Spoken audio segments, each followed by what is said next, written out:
So there is a difference between physical or physiological comfort and psychological comfort.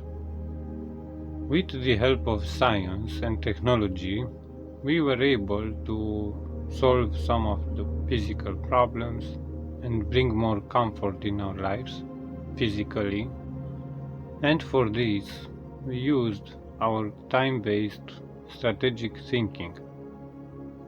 Because of this, when it comes to psychological comfort, we tend to use the same approach.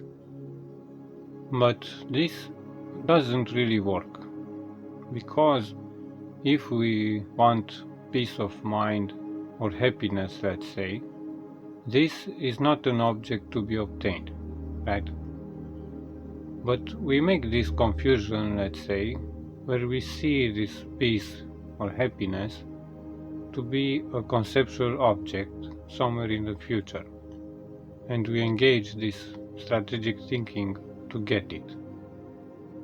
But what we miss to see is that, of course, this happiness is not a conceptual object, and that this very activity in which we are engaged to get this peace is actually stress. So what is proposed here is that we cannot have peace, we cannot find peace within this framework of conceptual representation, because within this framework we represent non-being to be something, right? And if we believe this to be true about ourselves, so we identify with it, something of a vital importance is seen to be missing, and fulfillment is projected in the future.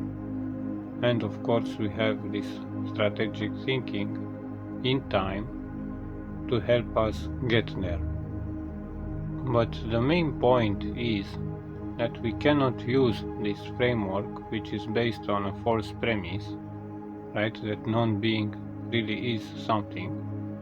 So we can't use this framework based on a false premise to relieve us from this false premise, because of which we have this feeling of lack and desperation, if we identify with it actually. So as this fulfillment is seen to be in the future, and something of a vital importance is seen to be missing, this thinking can't stop and will not stop, can't afford to stop, to not lose this opportunity to find what it's looking for. And this is actually more desperation on desperation. But fortunately, all this is based on a false premise, and peace is not a conceptual object to be obtained with a strategy, right? So we can still use this strategic thinking to help us with some physically obtainable goals, but not for peace, right? This is not in its job description, let's say. So peace will not come as an outcome. And if we consider time to be involved with peace, there is no peace. Peace is impossible if we believe it is of time, right? Because in time there cannot be peace, relaxation, as there is uncertainty, right? There is uncertainty regarding the next moment. So this strategic thinking will always be on guard, and will always be in a desperation to get to this peace, which is seen as a conceptual object in the future.